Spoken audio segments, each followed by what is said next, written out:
Welcome, everyone. We're so happy to have you all with us here virtually tonight. My name is Beth Allen, and I am the curator and deputy director at Morehouse. And tonight we are welcoming Rob Goodman and Jimmy Soni, authors of A Mind at Play. Before I read you their bios, I'll just tell you a bit about how we came across Jimmy and Rob. Jesse Gordon, our assistant curator, who you're going to hear from later, identified their book early on and reached out to Jimmy. We were able to get Jimmy's email and said, Jimmy, we're working on this exhibit idea. What do you think? And could you help us? And Jimmy and then connected us with Rob. And one of the best things that can happen when you're working on an exhibit is that you get good feedback early on. And Jimmy and Rob both said, we think that there is a show here. It's a good idea. Let us know how we can help. And they did help. They helped a great deal. A lot of times when you're putting these shows together, you think, can I get to the resources? Can I get to the images, the objects that I need? And thanks to Jimmy, we were able to get in touch with the Shannon family. And so a lot of what you see on the walls at Morven, and if you haven't come yet, I hope you will soon, is thanks to their assistance. So we're just thrilled to have them here tonight. And so I'm going to introduce them with their bios, and then we'll get started. Rob Goodman is an assistant professor of politics and public administration at Toronto Metropolitan University. He previously worked as a speechwriter in the US House and Senate. He is author, most recently, of Words on Fire, Eloquence and Its Conditions. With Jimmy Soni, he's the co-author of A Mind at Play, How Claude Shannon Invented the Information Age, and Rome's Last Citizen, The Life and Legacy of Cato, Mortal Enemy of Caesar. Jimmy Soni is an award-winning and best-selling author. His latest book, The Founders, The Story of PayPal and the Entrepreneurs Who Shaped Silicon Valley, was a debut bestseller and has earned praise from the Wall Street Journal, the New York Times, the New Yorker, and The Economist, among many others.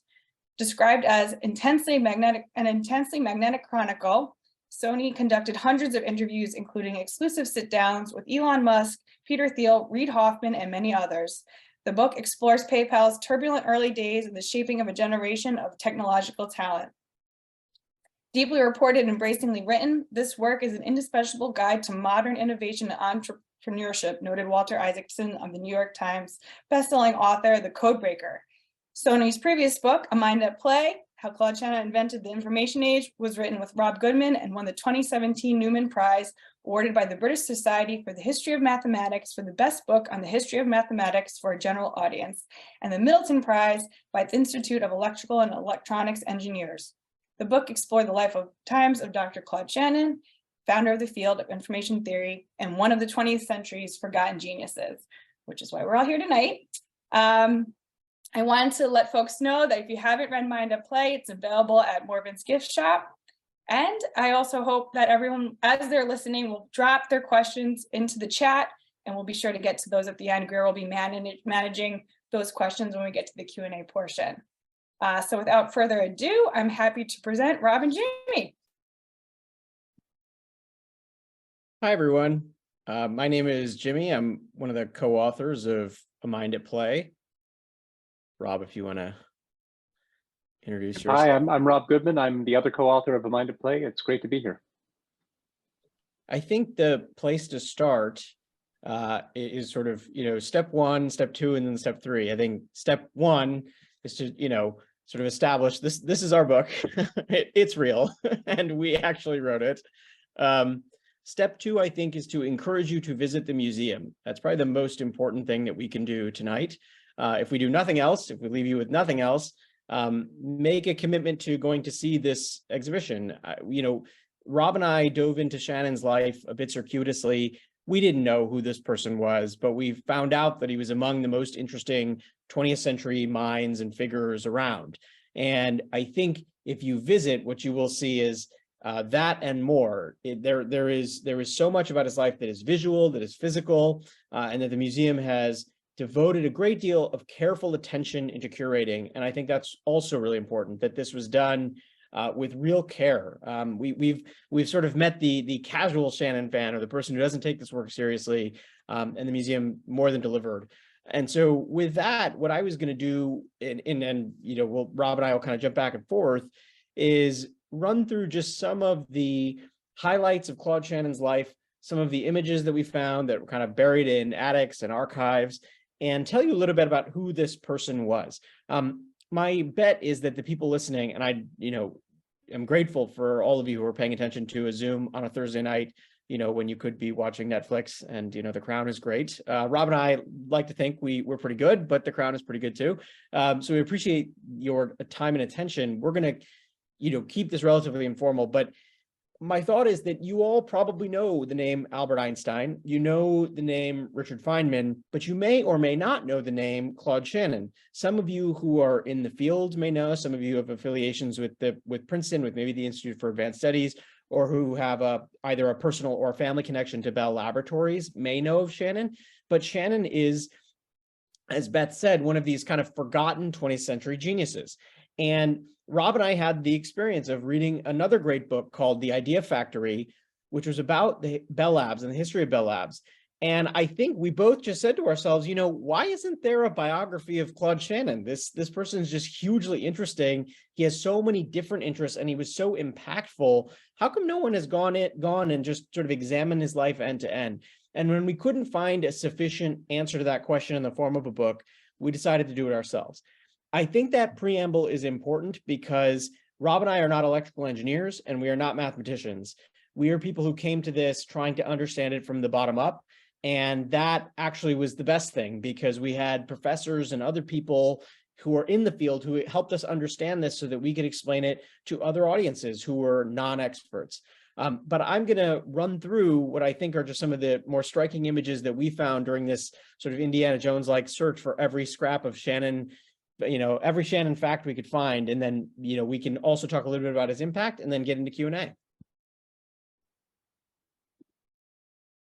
Let me go full screen. I'm hoping everybody can see this. Rob, maybe you could just tell me if you can. Okay. This is Claude E. Shannon, Claude Elwood Shannon, when he was very young. Claude Shannon grew up in Gaylord, Michigan. This is the earliest photo that we could find of him. And he has this interesting kind of childhood of growing up in not in an East Coast kind of university center. He's in a town, Gaylord, and in an area in northern Michigan that makes things. His neighbors and friends and the parents of his friends were all involved in woodworking or textiles or the lumber industry. And so he's in the he's sort of classically Midwest. Like he's very accustomed to and familiar with working with his hands, making things.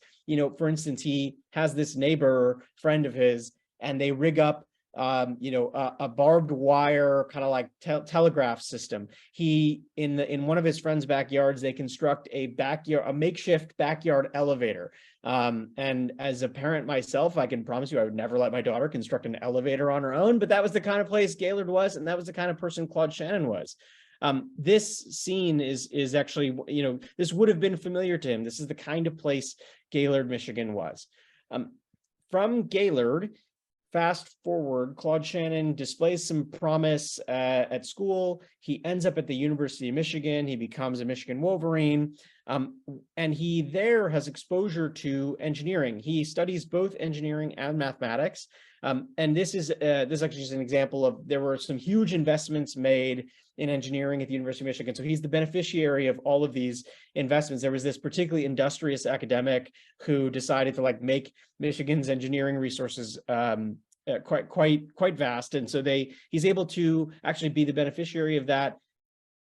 When he's at the University of Michigan, one of the things that happens is he notices a little postcard where they're looking for staff for this machine called the differential analyzer at MIT, at the Massachusetts Institute of Technology. The person who runs that machine is this gentleman. His name is Vannevar Bush. And he is, one of these great scientific organizers of the 20th century. We could probably do a whole separate lecture just on Vannevar Bush, but Vannevar is overseeing this machine that's in front of him here. It's called the differential analyzer. And it takes up, it's basically like a computer-sized room. This is an aerial shot of it. And this is an early or primitive computer. Claude Shannon signs up for a job where he's basically monitoring, working with, and using this computer. So he is very intimately familiar with some of the earliest types of computers. And this is, this occupies a full room, and somebody we found in our research called it like a fearsome thing of gears and shafts. And it does, it looks a little scary, but to Claude Shannon and to his compatriots and to others at MIT, this was the future. This was exciting. You could say that there's a direct line between this image and the computer that all of you are using to watch this presentation. Shannon is an adventurous, curious person, just as he was in childhood. Vannevar Bush singles him out as somebody of real academic promise and potential.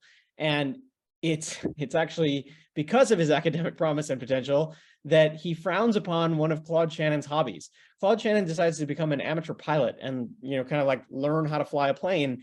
And I believe it was Vannevar Bush who wrote a note, or one of his advisors wrote a note saying, a mind like Shannon should not be allowed to fly because we don't want to lose a mind like Shannon's in an accident. But he persists, and he has, we'll talk about this later, but he has hobbies galore throughout his life. And the pursuit of these hobbies in a serious way is part of the reason that we called our book A Mind at Play, and not like, a mind at research. Shannon is awarded a fellowship to the Institute for Advanced Study. So he finds his way to Princeton. He is rubbing elbows with some of science's great titans, including Albert Einstein.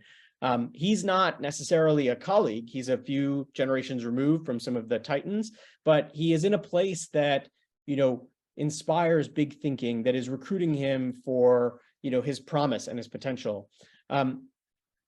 When he finished up at Princeton, he is sort of deciding what to do with his life. And he's recruited to work on wartime efforts for Bell Laboratories. And this is a photo of one part of Bell Labs, which is sort of in Chelsea in the West Village at that time. And he's part of an outfit that is responsible for, among other things, applying math to complex war problems. So there are all these questions. Like a question would be, how do you ensure that a missile launched from a Navy destroyer can accurately hit a target? Well, that's a much easier question to answer in our era, but Claude Shannon is actually doing the math to figure out how does a projectile find its way to the right target. So he's doing this among other tasks. It's not, I would say, the happiest time in his life.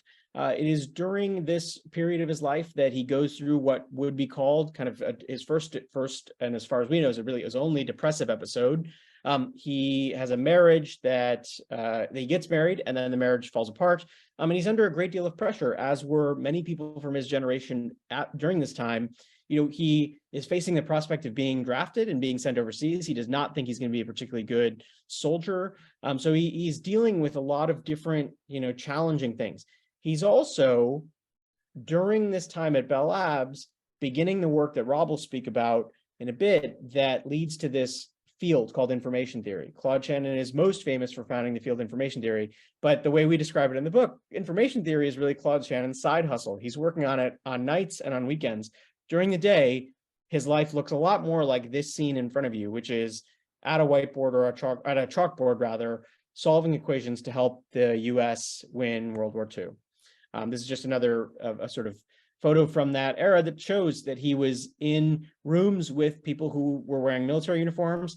This is Claude Shannon's first introduction to somebody that many of you may know, Alan Turing. Turing is visiting the United States because he's helping the British on their war effort, and the two of them actually have tea in the Bell Labs cafeteria in New York. It's one of the great meeting of the scientific minds and leads to tantalizing questions about what they might have talked about. We have some of those records, but not all of them.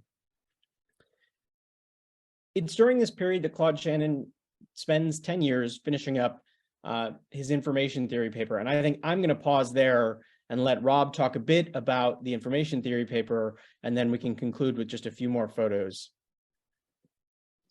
Yeah, thanks so much. I'm going to also share my screen really quick because I had a couple of illustrations to help talk about Claude Shannon's information theory paper and how important this was for the development of the field. When he published a mathematical theory of communication in two parts in the Bell System Technical Journal, which was sort of the in-house journal of Bell Labs in 1948. So let me share really quickly here. Sorry, it looks like I'm having a technical problem with sharing. I might just have to talk about it instead. What I'd like to say is that when Claude Shannon starts to work on information theory at Bell Labs, he's engaged in a project that had gone back some time with his predecessors at Bell Labs, who were interested in developing a more systematic understanding of communication, how it works, how to make it faster, and how to make it more efficient.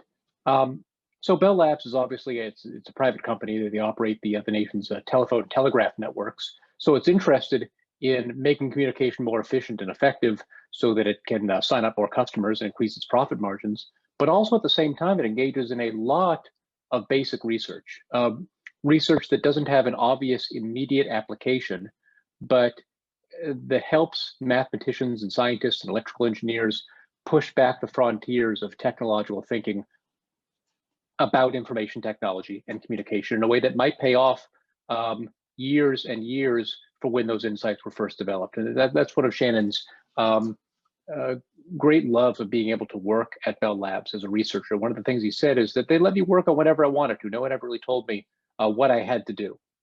So at Bell Labs, you could really follow his interests and his passions, especially as his work on things like fire control systems and other mathematical puzzles that grew out of, and code breaking and cryptography that grew out of his World War II work, developed into a more general interest in early computing and especially communications. So when Shannon comes on the scene and starts taking up this problem in earnest in the 1940s, some of his predecessors at Bell Labs had already been engaged in this problem, especially two predecessors by the names of Nyquist and Hartley. They're working in the 20s and 30s in the era of telegraphs, and that's still a dominant means of communication. And they're starting to think about the question of how can we systematically understand what does and doesn't make communication via telegraph efficient. And what they started to realize is one of the interesting things we do when we send messages, whether we're communicating over telegraph or whether we're communicating over Zoom, is that every message is defined by the alternatives it rules out. So Ralph Hartley, who was one of Shannon's predecessors at Bell Labs that Shannon really appreciatively cites in his big 1948 paper, said that when you say a sentence like apples are red, each of these words doesn't just communicate a unit of information, it eliminates lots of other possibilities, and that's what makes a message informative. So when you say apples, it's clear that you're talking about a particular kind of fruit. When you say are, it's clear that you're talking about a property of that fruit. And when you say red, you're ruling out other properties and colors. You're narrowing things down in the course of sending a message about that apple. And of course, that's a really sort of basic and intuitive insight. But the broader idea here, the idea that what makes our messages interesting and informative is the universe of alternatives that are ruled out in sending them, became a really, really important insight. And especially it was crucial to think about how we can quantify information. How we can think about information in general terms as something that we could almost talk about like a physical property, something that could be measured and discussed in terms of mathematical formulae.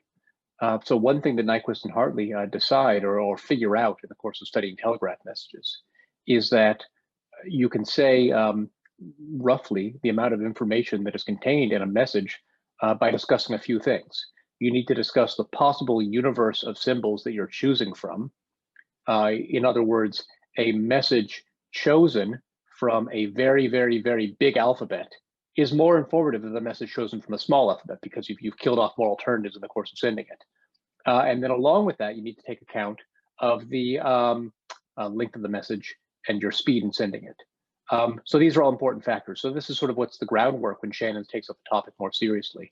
But Shannon adds a lot to that, enough, as Jimmy said, to really justify the claims of his successors that he effectively invents information theory as a discipline. And in one of the quotes we really like from this, and especially as an academic, I know how impressive this sounds. Not only did he invent this new field, he stated and solved all of its major problems. So it's almost as if he invented it and then shut it down in the same paper. And that's rarely, if ever, done in my world. But Shannon managed to do something like that. So one of the really interesting things he starts off with is this idea that building on the earlier work of Nyquist and Hartley, it's possible to quantify information. It's possible to talk about information as a measurable, almost physical sort of quantity. And of course, we all know of this as the bit. Shannon invented the bit. When I try to tell people why Shannon is important and what makes him such an interesting figure in intellectual history and in the history of communications, the simple thing I say is, well, Claude Shannon invented the bit. A bit is an abbreviation for a binary digit. This was the word was coined by one of his Bell Labs colleagues, sort of in the cafeteria at a lunch break. Shannon thought about different abbreviations like a binnit or bidget. I think it'd be difficult if we talked about a 16-bidget computer game system or a 16-bidget Nintendo. So I'm really glad that that bit won out. But what a bit represents is essentially one choice with even odds to choose either A or B. Shannon's example of illustrating a unit that carries one bit of information is a coin. When you flip a coin and it has even odds of landing heads or tails, that coin carries one bit of information. In other words, there's a 50-50 chance that it's going to give you heads or tails. And note that the amount of information in the coin doesn't really have anything to do with which side it lands on. So the coin as a whole, you can think of as an information device that stores exactly one bit of information, because there's a 50-50 shot of landing on either side. So that's the basic sort of unit of insight. But where Shannon takes this, from sort of the commonsensical to the really interesting and innovative, is he starts to explore the ways in which the messages we send aren't like fair coins, but are actually like weighted coins, coins that are more or less likely to end up on one side or the other. And as Shannon points out, the more the coin looks like a weighted coin, the less information it contains. So if you imagine one coin that has, say, a 70% chance of landing on heads, that carries less information than a coin that has a 50-50 chance of landing on heads. And at the extreme, a coin that is perfectly weighted, that is guaranteed to come up heads every time, carries no information, because in other words, it doesn't surprise us. So this is the really important insight here, that information can be thought of as a measure of surprise. Information is about eliminating possibilities from a symbolic language in a really interesting and surprising way. So the maximally surprising coin is the coin that we have no idea which side is going to end up on. So where Shannon starts to apply this to messages and to communication, to early television, to telephony, to telegraphy, is pointing out in which the ways in which the verbal messages we send are a lot like weighted coins. They're governed by probability. They're probabilistic, and we can measure the bits in any kind of amount of information, from a coin to all of the data carried to the Library of Congress, to the DNA in human cells, by thinking about it in terms of probabilities. Because when we speak, we don't speak in random syllables or sounds or words. And when we look in pictures, pictures aren't just randomly distributed bits of static. Like tends to cluster with like. So in other words, when we speak a sentence like that earlier sentence, apples are red, we know that when we got to the phrase apples are, we know that what's going to come next is probably going to be some kind of word describing quality. It could be big, it could be round, it could be purple if we're making things up, but it's going to be some kind of quality word. We've already ruled out a ton of words in the English language. And Shannon did an interesting experiment with his wife, in which he took up a Raymond Chandler detective story. I think it was called Pick Up on Lounsbery. We actually found the exact story that he used because he mentioned that at some point. And practiced reading sentences from that story and guessing after a certain number of letters, could his wife complete the sentence? Could she figure out probabilistically what the next letter or word in the sentence was going to be? And it turns out that after just a few words, people are pretty good at making these sorts of informal guesses. Just speaking visually, you're looking at me speaking on the screen, you're looking at Jemmy. I have sort of reddish and graying hair. And of course, the red pixels in this screen aren't randomly distributed all over the place. They tend to cluster up here in my hair and in my beard. And then that's another way in which visual images are probabilistic as well. So this is the insight that Shannon takes to think about studying information. So why does this matter to how we actually communicate? How does this make us communicate more efficiently and make something like a Zoom discussion actually possible? Well, part of the reason, Shannon also writes in this paper, is that because the messages we send are probabilistic, in other words, what I say right now restricts the possibility of what I can say further on in the sentence. and then the similar principle holds for all sorts of other data that we send over electronic communications. Because that fact holds, a lot of our messages are redundant. It's very easy to strip out the less surprising parts of our messages. It's very easy to strip out the less surprising parts of our message because we can make more accurate and more reliable guesses as we learn more and more of that message. That a lot of the information that we send when we communicate to other people doesn't really convey a lot of information at all. Information in the kind of technical mathematical sense of resolving surprise and uncertainty and being maximally surprising. So one really obvious example of this is vowels in English or a lot of other languages. For the most part, it wouldn't be very easy to read an English sentence with the vowels stripped out, but you could probably make sense of it. And interestingly enough, there's some languages like Hebrew where the vowels aren't even printed. You can still kind of figure out the words are at stake. And of course, people read and communicate in Hebrew all the time. Well, English is not that much different. You can strip vowels out of English language because vowels provide a lot of redundancy in English. What does this have to do with digital communications? Well, in digital communications, it turns out that you can do two really strategic things when it comes to redundancy. When you translate messages into a digital format, in the format of zeros and ones, so that a certain pattern in 0 and 1 represents a given letter or a given word, you can do two things. You can strip out redundancy and you can add in redundancy. And these two basic methods, stripping out redundancy and adding in redundancy, do two of the really basic things that make modern communication possible. One, they allow you to compress. They allow you to do things like download an audio file or stream music or videos because the file that you're downloading or streaming is compressed. In other words, it essentially travels light, as it were, because a lot of the relevant or a lot of the redundant bits and data are stripped out of it, compressed. You can still get the gist of it on the other end and re-add those back in when that message is received. So messages can be sent more efficiently with less cost and more quickly because we can strip out redundancy that isn't needed. On the other hand, we can strategically add redundancy. And this is sort of Shannon's really big finale in this paper. The reason that adding in redundancy matters is because adding redundancy, in other words, adding bits that that don't add a lot of information but are still helpful, and I'll tell you why they're helpful in a second, are helpful because they protect messages from noise. Noise is sort of the perennial problem of any kind of communications engineers. Noise are random signals or random bits of information that come over the telephone or the telegraph line that, because of any kind of random interference, it could be a squirrel walking on the telegraph line, it could be electrical interference from the weather or a storm going on, that makes it difficult for the message to be received in the same way it was intended when it was transmitted.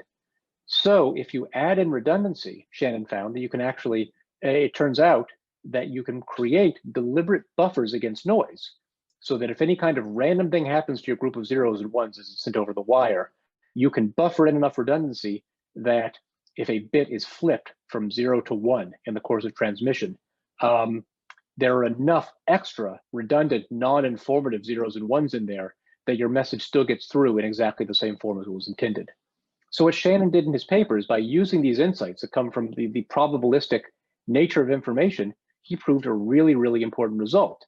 And that result is that any message you want can be transmitted with perfect accuracy, or in the really technical way of putting it, with an arbitrarily low degree of accuracy. You can make your message as accurate as you want it to be, and you're willing to pay for and put in the time and energy to do that.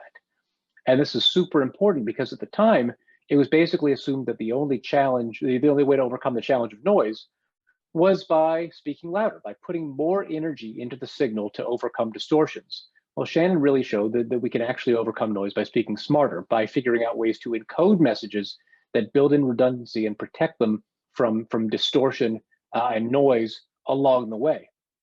And Shannon's proof that he successfully defends in this paper is that this perfect degree of communication is theoretically possible for any message you might want to send. At the time, this is considered an absolutely miraculous finding because no one had even conceived that perfect communication was theoretically possible on any level. And Shannon didn't just show that it was in theory possible, he showed engineers how to do it. Now, what he didn't do was figure out exactly what those codes would be. This would be sort of the project of the next couple of decades of information theory that Shannon didn't entirely live to see. But we start off our book with the great image, which is the pale blue dot, the famous image that Carl Sagan described as a mode of light suspended in a sunbeam. It's when the Voyager satellite went to the edge of the solar system and turned its camera around and took a picture of planet Earth, taking up a tiny amount of space, taking up 1 pixel in that photo, and transmitted that image all the way back to Earth, where it was, of course, received and downloaded and shared in the media. That incredible feat of transmission across the width of the solar system was done using the kinds of codes that Shannon anticipated and predicted and told engineers how to find. So that's just sort of the best example that we could think of the ingenuity and the importance of Shannon's discoveries in information theory. And that's one of the reasons, and probably the most important reason, why he's one of the great thinkers of the 20th century. It's also the case that without those codes, we couldn't be presenting to you on Zoom. This would take days, weeks, years, and there was one time when it did. I'm just going to close with a little bit of a riff on kind of what happens when this paper comes out. You know, this paper comes out and it's sort of as close as you could get to, you know, somebody likened it to an earthquake. Someone else said it was like a bomb had gone off. You know, there was all these metaphors, but you would think like this is just an academic paper. But part of what happens in Shannon's life is he becomes a scientific celebrity. If I remember my facts right, this is an interview that he was doing with CBS. He was profiled in the pages of magazines. He's given a photo shoot in Vogue magazine. And he has this moment in the late 40s and 50s where he's a scientific celebrity. The interesting thing about Shannon is there were other people who became scientific celebrities like Feynman and Einstein who actually enjoyed and knew how to use their newfound stardom. Shannon had a strong allergic reaction to this.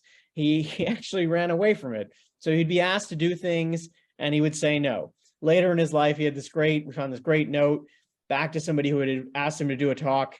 He and his wife had retired and he just didn't want anything to do with it, despite this being a fairly prestigious invitation. And he wrote back to the person and said, as we've entered retirement, Betty and I have some rules. I don't do talks and she doesn't do windows. And so it was, you know, he was somebody that was actually immune to or allergic to some of the trappings of scientific fame. We have spoken a few times about his wife. This is one of our favorite images. His wife is on the left. Her name is Betty Shannon. Betty was every bit Claude's equal in mathematical acumen, in discipline. She is the source of many of his enthusiasms and interests later in life. He gets really into the stock market and people know Claude Shannon and his associations with the stock market. What they don't know is he got interested because of Betty Shannon. When he's writing many of his early papers, she's actually the one writing the papers. He couldn't be bothered. He had the ideas, he thought of things, and she would sit and take notes and write them and kind of make sure that they were publishable. He had zero interest in doing any of that. It is fair to say there would be no Claude Shannon without a Betty Shannon. And I think of her contribution as hugely important. She was actually, her job title at Bell Labs was she was a computer. There was this bank of people who would compute, who would do computations when you didn't have an actual computer. And she was one of those people, and they met at Bell Labs, fell in love, got married, and had several kids, and also just lived this incredible life where math was just a part of what they did. They had this, we found this moment where we interviewed the Shannon children, and they said, you know, when we had to figure out who would do the dishes that night, we actually would roll a many-sided die and perform some complicated calculation to figure out whose responsibility was to do dishes that night. You probably and hopefully got the sense from our discussion about him that this was not somebody that was just locked up in a room, scribbling, and doing equations all day.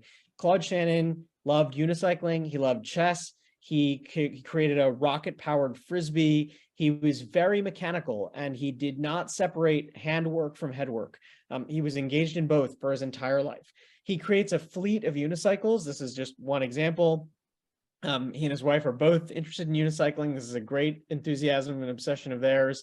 One of his most famous contraptions is Theseus. He creates a mouse that's going to solve a maze. And this mouse, Theseus, is probably one of the earliest examples we have of artificial intelligence. It's not exactly artificially intelligent, but it's a close approximation, and it shows people what robots can do. The robotic mouse navigates a maze. It finds its way through the maze through a system of switches and relays that's actually underneath the maze that you're looking at. He takes the mouse on tour. It becomes a nationwide sensation, and it's written about in Time magazine. This is a photo from Shannon's later years. Eventually, he decamps Bell Labs. He returns to MIT, where he's given a professorship in electrical engineering and mathematics. The reason I shared this photo is because you can see that his desk is not exactly neat. He did not pride himself on being kind of the most efficient, person when it came to executing, nor did he particularly pride himself on being the neatest or cleanest person around. But part of the enduring appeal of Shannon is that he bounced from idea to idea, that he would not let what was fashionable or popular or what might make him rich drive his interests. His interests went where he went. And if you go to the museum, you'll have the chance to see some of these things again in the flesh. In 1966, he wins the National Medal of Science. It's given to him by Lyndon Johnson. Again, this is the kind of thing that he sort of has to be dragged to receive the honor. It's not high on his list of things to do, but it is one of our favorite photos and moments from his life. He later will attend chess competitions. He's a rabid chess player, actually a pretty accomplished chess player, and he invents some of the world's first chess playing computers. This is, as good a place as any to end it. We walk around with Apple Watches and with iPhones. Claude Shannon could fairly claim to have invented the world's first wearable device, and it was a machine designed to beat the house at roulette. He designs it with a graduate student named Ed Thorpe. Ed approaches him with the idea. And then, as Ed puts it, I essentially moved into the Shannon's house for a summer and we built this device. They take it to Las Vegas to try it out.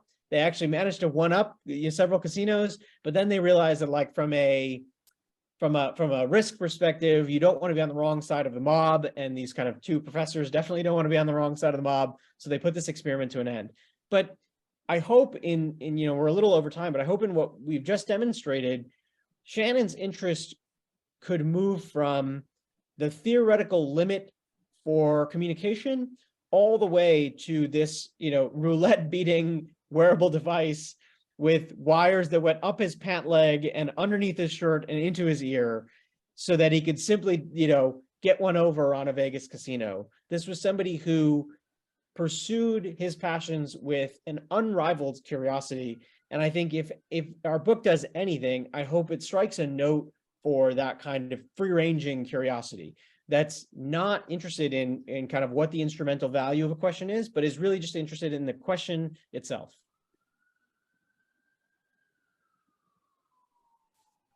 Excellent. Thank you so much. I'm just going to move these spotlights around here so we can see each other. Give me 1 minute.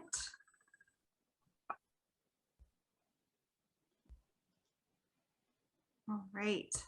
So now we have, hi everyone, I'm Greer Luce. I am the curator of education and public programs at Morehouse Museum and Garden. I'm really excited to be here. Thank you for that incredible presentation to kind of kick us off.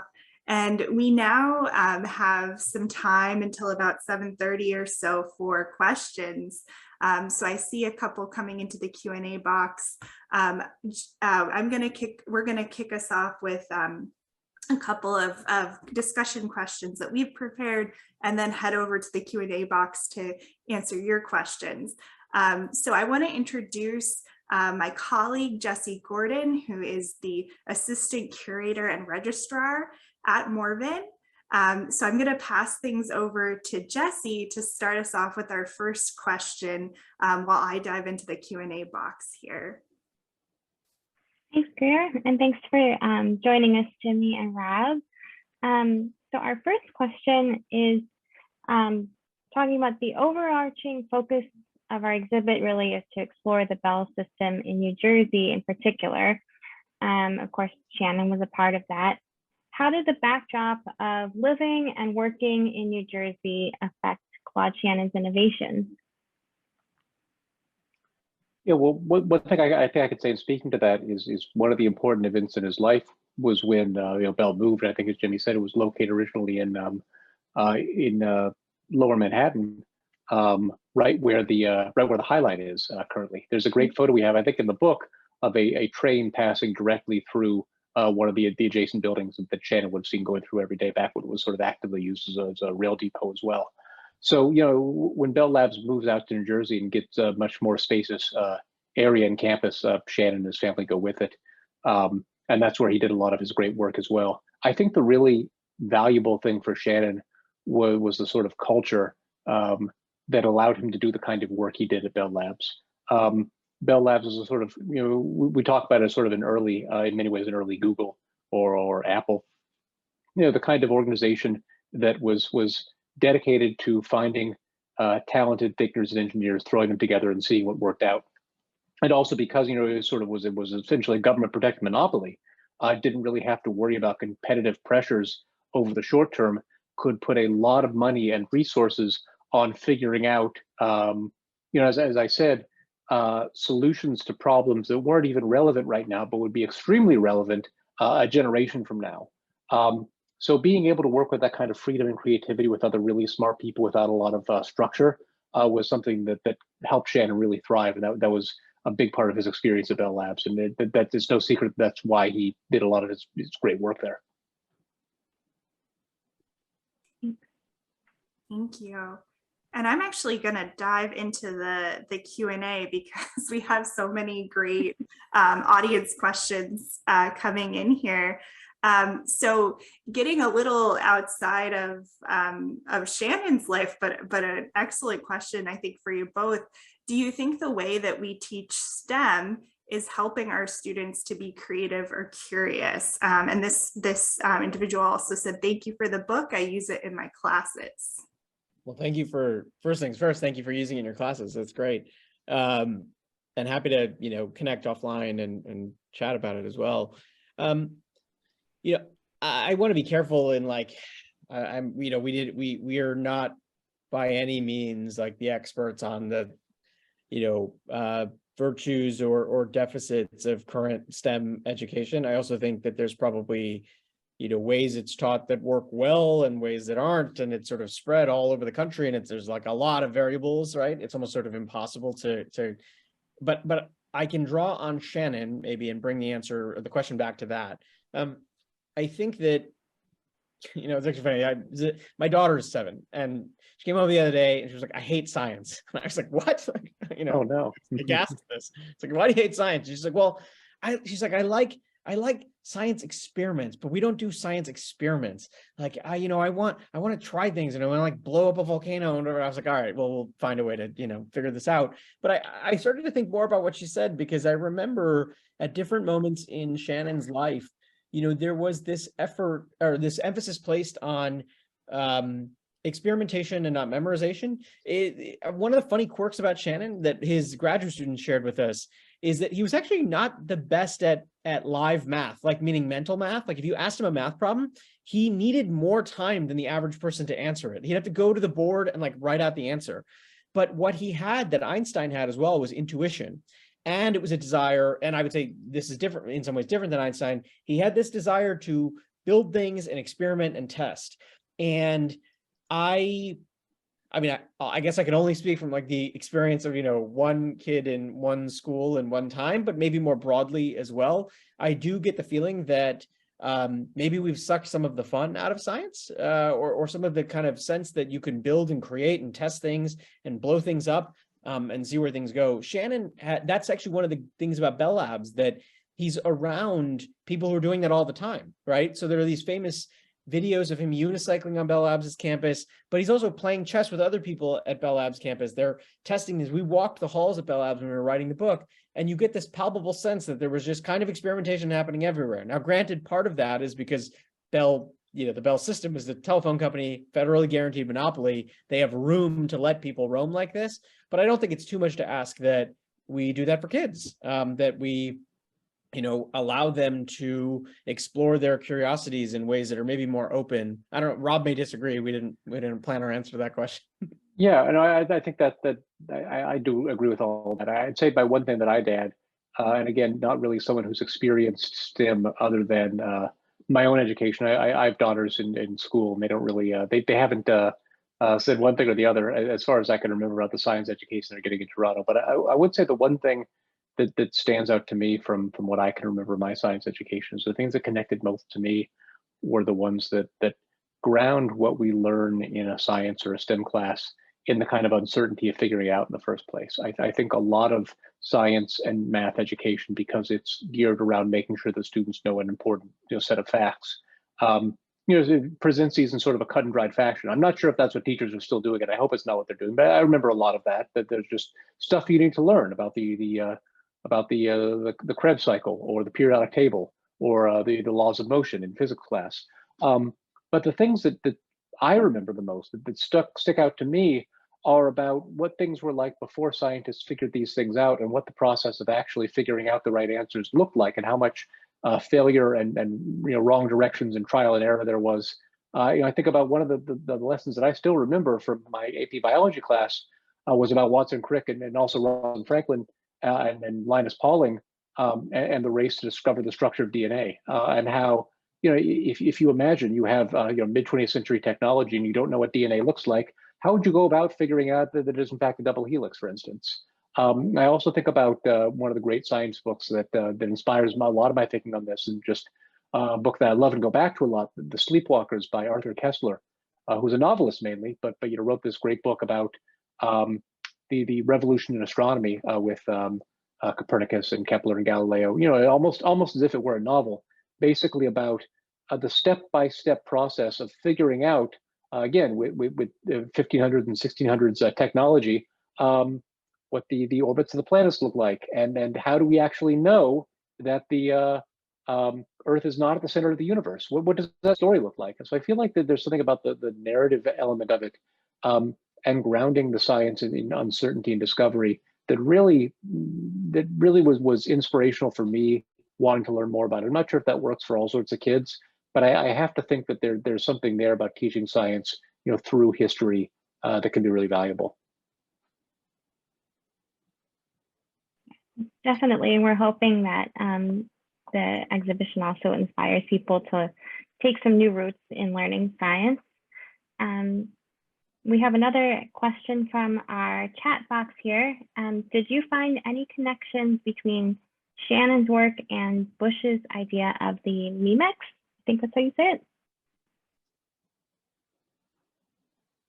it. So the MEMEX, this is, I'm not sure if Jimmy has anything on this. This is sort of Bush's idea of a catalog of information, sort of an early internet, the idea that you have the system that could access any amount of information sort of at the push of a button. I think that's what if I remember correctly, sort of like a universal library is how Bush thought about it. I guess the connection there, I think, is that Shannon's really part of this, community at the time that's really interested in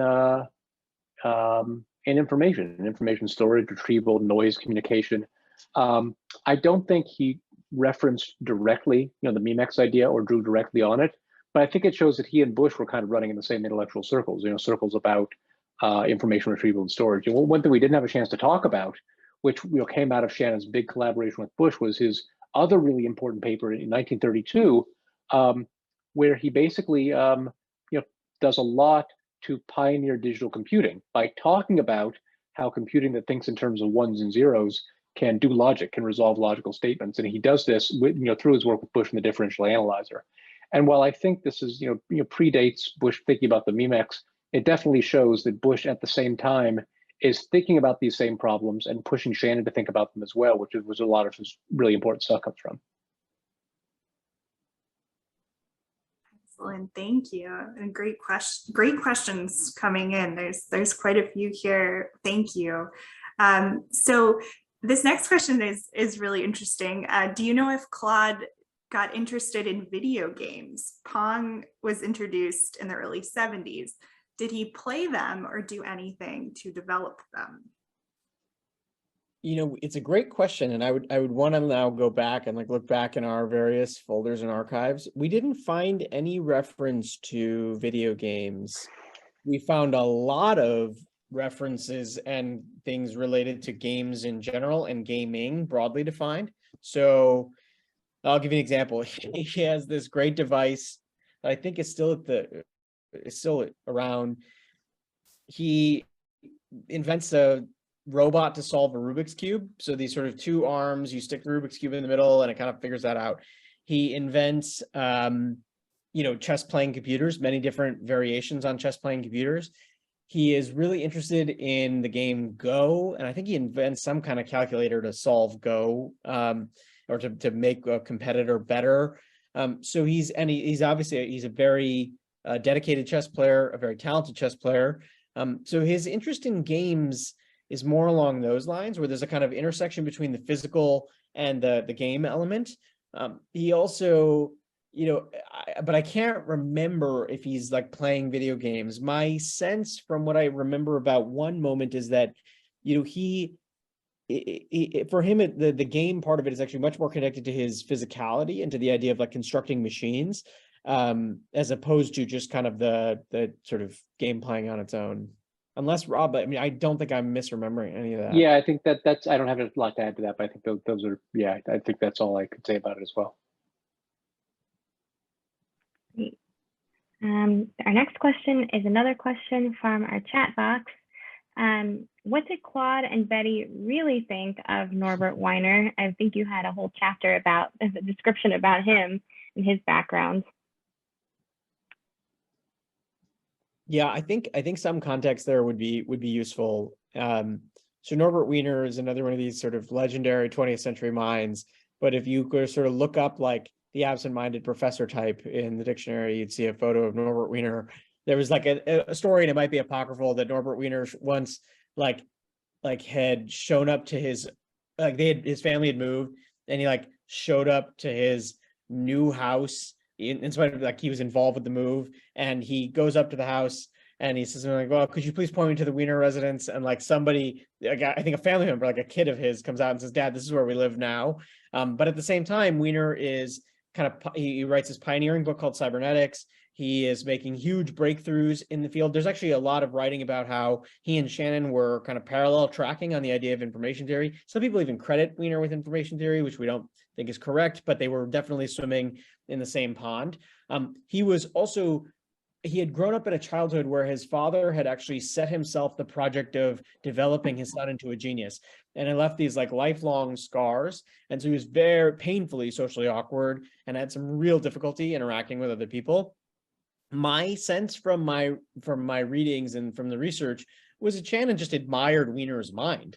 He didn't think of he just thought of him as this like brilliant person where there was a lot to learn from. I can't remember if there was any comment about what he thought about him personally.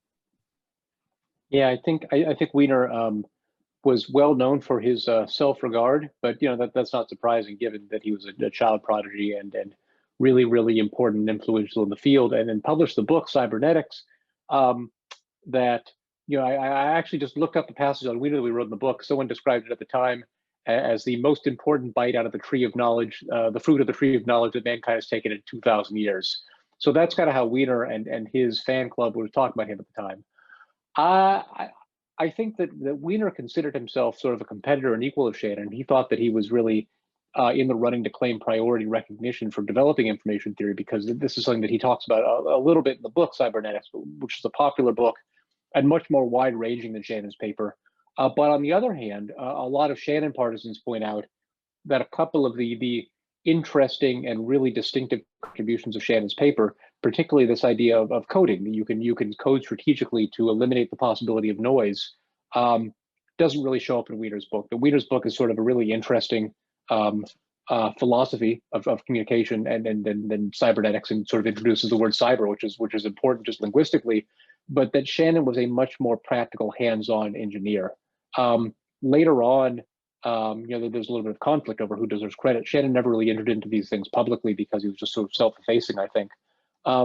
So we never found any record of Shannon or Betty talking about how they felt about Wiener. My sense, and this is totally spitballing, has got to be that Shannon, as someone who was sort of shy, self-effacing, and not publicity-seeking, probably wouldn't have liked those qualities in Wiener that Wiener made a lot of. He probably would have really defended his claim to have priority in developing information theory, and especially the applications. Well, but at the same time, I think, as Jimmy said, he totally would have respected Wiener's brilliance in his own right. We did not find anything to the contrary, at least.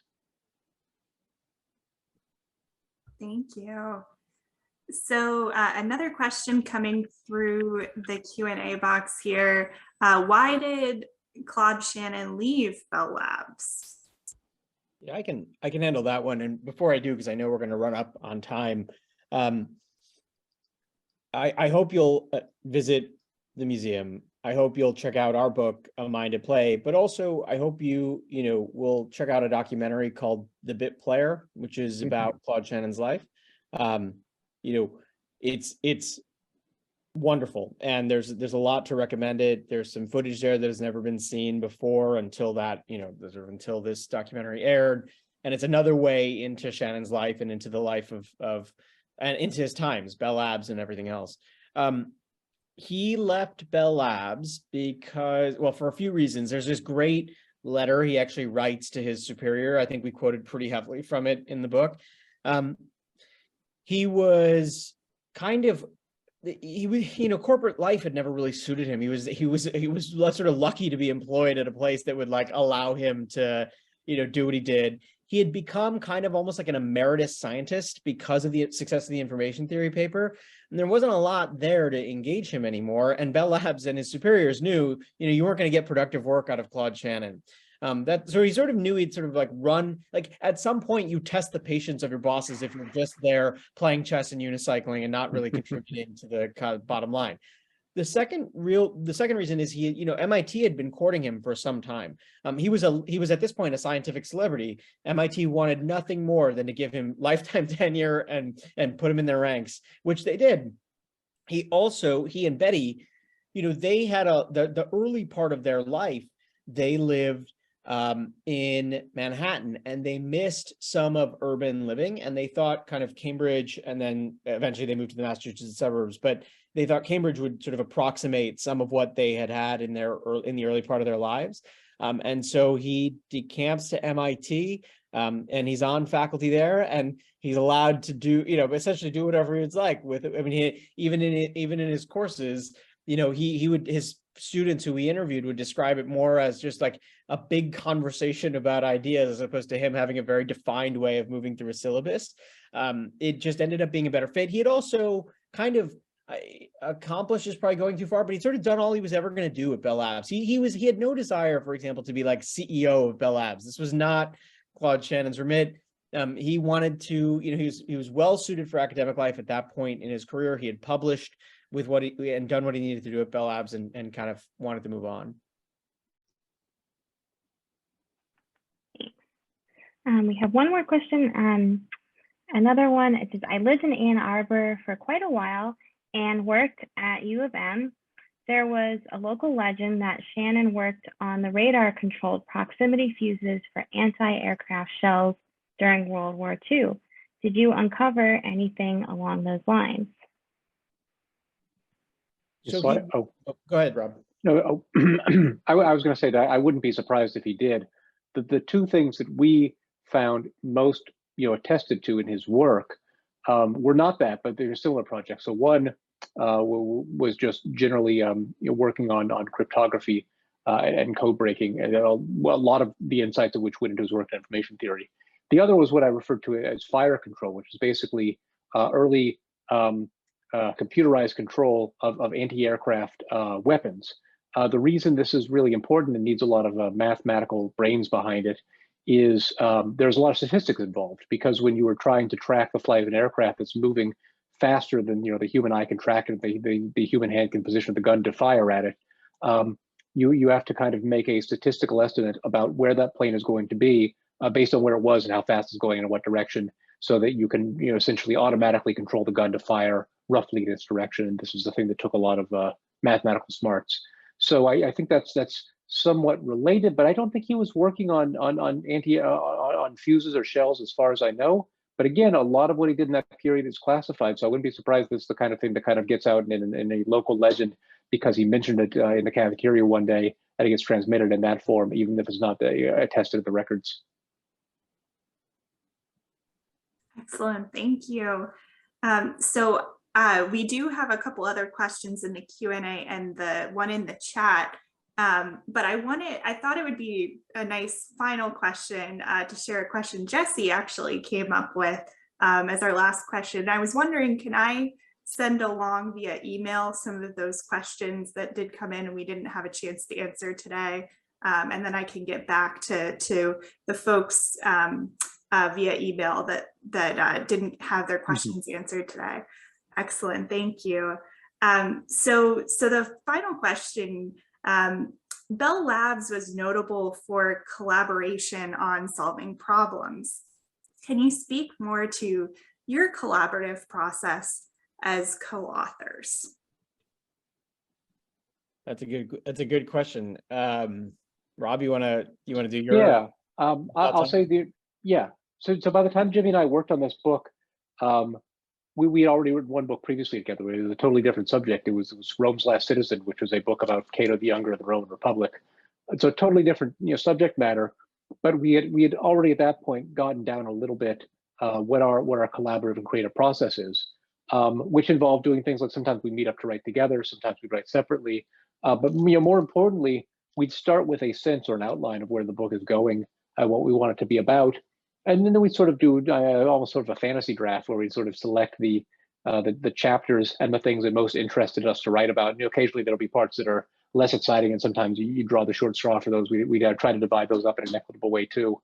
But I think the cool thing about that is that given that we're different people, the things that interest us are likely to be different. So part of the fun of working collaboratively is you can work on a higher percentage of things that interest you. And if you're lucky, the things that are more interesting to the other person are things that you don't have to worry about if they're not interesting to you. So we're able to divide it up in that way. And then after writing those chapters and looking them over, we edit each other's writing. We try to kind of sand it down to the same authorial voice. We'd make sure our very helpful editor and also some research assistants we worked with took a look at it as well, to make sure that it reads as if it's written in one authorial voice, even though it wasn't written that way. And the last thing I'll say is that it helps that Jimmy and I sort of have different sorts of research interests and personalities. We can specialize in different tasks. I think Jimmy, in a lot of ways, took the lead on a lot of the in-person interviews and working with Claude Shannon's family and finding a lot of the great photographic evidence we had, especially because he's really outgoing. And in my case, as a grad student and an academic, I don't mind doing things like sitting in archives. So I do things like visit the Library of Congress, where Shannon's papers are located, and looking through those for some interesting finds, and looking through the Vannevar Bush papers and mentioning Shannon's early career and grad school work at MIT. I did have one great find in the Claude Shannon archives. We found some fan letters between Claude Shannon and L. Ron Hubbard, who apparently mutually appreciated one another's work, although Shannon was not a Scientologist. He did like L. Ron Hubbard's science fiction writing, which was just one of those weird factoids that had to get into the book at some point. So I at least found one good thing from going to the archives. Yeah, I would say, I mean, again, for people who are interested, like co-writing is great. It solves sort of two of the real difficulties of writing anything. One is like you're accountable to somebody who's not yourself, right? So you're sort of accountable to somebody else. I mean, that's a real thing. You can sort of procrastinate on your own time. But when I knew that Rob was working or was expecting a chapter, there was no fudging the deadline. It had to be done. And the other is boredom. I mean, I've written books alone. Rob has as well. And you sort of get bored with yourself and your own ideas and your own text. And so it's nice, even if you're just sort of sitting in the same room writing together, it's nice to be able to kind of have somebody to talk to about it, because your friends very quickly tire of hearing about your book. You become like the least interesting person to invite to a dinner when you're working on a book.